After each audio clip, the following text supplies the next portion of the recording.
우리 장관님께서 우리 업무 보고를 하시면서 짧게 말씀하셨는데 전기료, 임대료, 배달료 등 주요 비용 안 하고 인건비가 없어요. 저는 이게 인건비가 눈에 확 들어왔거든요. 지금 실제 소상공인 자영업자 입장에서는 그 인건비 부담을 가장 큰 부담을 느끼고 계시는 건데 인건비를 낮춰준다고 하시니까 이게 어떻게 하려고 하시는 거지 하고 좀 궁금해서 말씀드립니다.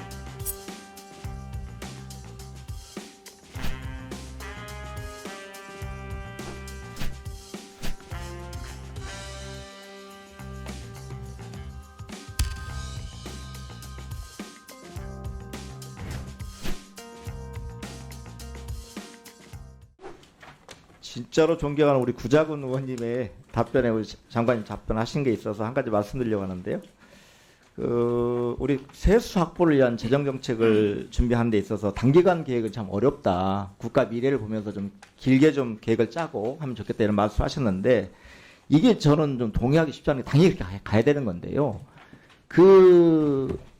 집권 5년 동안 또는 5년 이내 1년, 2년에 이런 계획들이 이런 세수 확보를 위한 대책들이 잘못 설정되기 시작하면 이후 폭풍이 국가 장기적으로 5년 내 끝나는 게 아니라 그 이후에 10년, 20년 영향을 미치기 때문에 그런 부분에 있어서 정책 하나를 설계할 때 잘 준비하셔야 된다 이런 말씀 드립니다.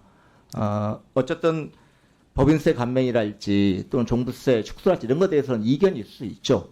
하지만 우리가 재정 건전성을 얘기할 때 결국은 재정을 어떻게 세수 확보하고 민생 경제를 어떻게 지원할 것인가에 대해서도 더 심도 깊게 우리 부총리께서 고민하시면 좋겠다 이런 당말씀 드립니다. 네, 알겠습니다. 네. 그리고 우리 장관님께서 우리 업무 보고를 하시면서 짧게 말씀하셨는데 눈에 확 들어온 게 있었어요.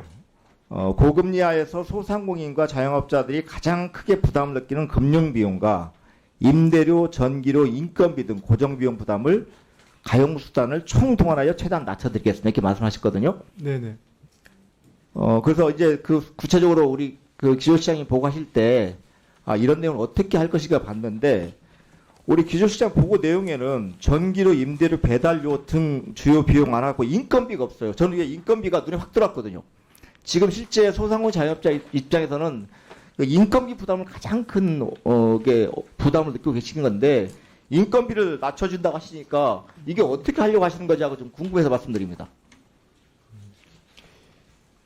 지금 사실은 저희가 이제 비용 부담에서 가장 크게 생각한 건 이번 대책은 금융비용입니다. 금융비용인데 인건비 부분에 대해서는 저희가 소상공인의 인건비 부담 완화를 위해서 여러 가지 자동화 스마트 기술 보급하는 부분에 대해서 저희가 재정에서 지원하는 것이 있고요. 그다음 외국인 고용허가 범위를 확대하는 이런 내용들이 현재 들어가 있습니다. 그렇게 말씀하시면요. 이렇게 인건비 등 고정비용 부담 낮춰진다고 이렇게 보고하시면 안 되죠. 네. 이걸 들은 우리 소상공인 자영업자는 어떤 판단하실 것 같아요? 국가에서 우리가 인건비 비용이 많이 들어가니까 실질적으로 직접적 지원을 하지 않을까 기대하지 않았을까요?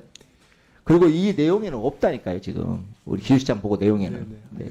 이게 장관님의 소신이기 때문에 장관님 직접 말씀하신 거라 생각하면 요 인건비 등 고정비용, 인건비와 관련된 고정비용 부담을 낮추는 방안에 대해서 좀 보게 해주시기 바랍니다. 네, 알겠습니다. 지금 저희가 예산 편성 중이기 때문에 내년 예산에 그런 부분들 이제 요청이 들어오면은 제가 그 부분에 대해서 심도 있게 요청이 들어오면 아니라 이렇게 네. 국가 재정 정책을 하면서 소상공인 민생 대책으로 나오신 거니까 네네. 요 계획이 있으니까 말씀하실 거 아니에요. 네, 이 알겠습니다. 계획을 바로 좀 자료 주시라고요. 그렇게 하겠습니다. 네. 네. 그리고 이제 공공기관 혁신안 2년 전에 이렇게 발표한 공공기관 혁신안 알고 계시죠? 네.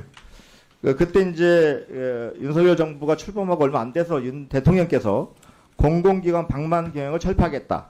늘 어려울 땐 공공기관이 허리띠를 졸라매 왔다 하면서 발표를 하셨고요. 혁신을 발표하셨고 지시했고요. 당시 추경호 부총리가 뭐라고까지 표현하셨냐면 공공기관 파티는 끝났다 이렇게 표현하셨습니다.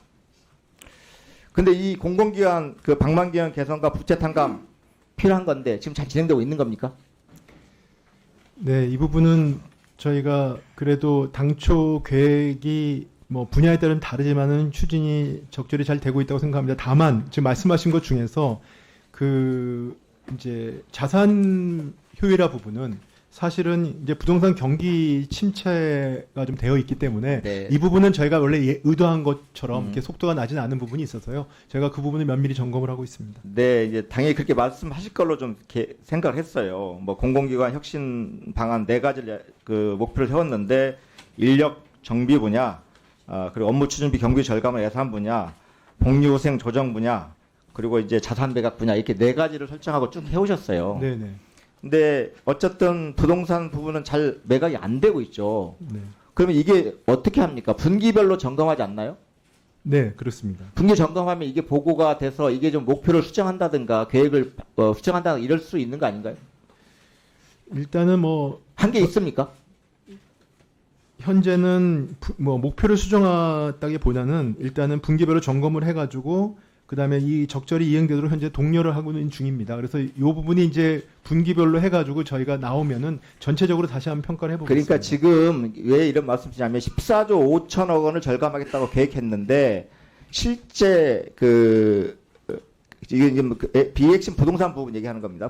불유불급 자산 이런 부분들. 네네. 14조 5천억 원을 계획했는데 지금 실제 매각이 완료된 금액은 2조 6,300억 원이거든요. 네네. 나머지 11조 6천억 원은 그대로 남아 있고요. 그리고 심지어 기관들이 2022년, 2023년도까지 매각할 수 있다고 기재부 보고했는데도 불구하고 현재 6월까지 2023 6월까지 여전히 공공기관이 보유한 상태로 있는 겁니다. 네네. 그래서 좀 다시 좀 실제 부동산 경기가 안 좋아서 어려우면 목표나 계획을 수정해야 되는 거잖아요. 네. 이 경기 예측을 기재부가 못하는 거 아니지 않습니까 이게. 그러면 최초에 그 당시에 부동산 경기 상황을 고려해서 공공기관들이 이 정도는 가능하다 봤던 것이 있는데 지금 그게 좀 계획대로 추진이 안 되면 변경을 해서도 다시 국민들 알려야 될 거 아닙니까? 공공기관을 뭐 엄청나게 큰 계획을 하는 것처럼 해놓고 시간이 얼마 없으니까 짧게 말씀드릴게요. 그래놓고 결과적으로 내용을 쭉 보면 직원들 인건비 줄이는 거, 심지어는 뭐 성과구상비를 100만 원짜리를 10만 원으로 줄인 거랄지, 포상비를 뭐 건강 검진비를 뭐 감축한 거 이런 걸로 이제 공공기관을 개혁한다고 하면 이게 공공 개혁이냐?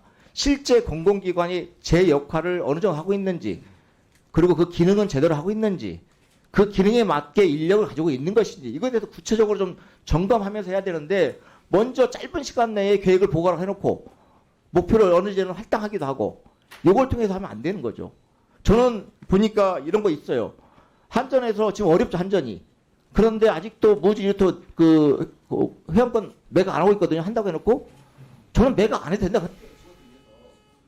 그러면 이런 것들이 종합적으로 좀 계획을 세운 것이 아니라는 게 들어서 공공기관 운행 관련된 가이드라인을 새롭게 점검해 주시기를 말씀드립니다.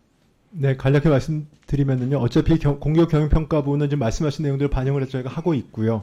다만 이제 그 공공기관의 어떤 혁신과 관련된 부분에서 아까 의원님께서 말씀하시는 분도 있지만 또 한편에서는 공공기관의 어떤 자산 매각을 좀 더 독려를 해가지고 실제 계획대로 좀 저희가 좀 더 푸시를 하라라는 요청도 있습니다. 근데 그 중간에서 저희가 말씀하신 대로 헐값 매각이나 이런 건 되지 않고 또 공공기관의 경영 혁신이 제대로 이루어질 수 있도록 다시 한번 전체적으로 점검을 하겠습니다.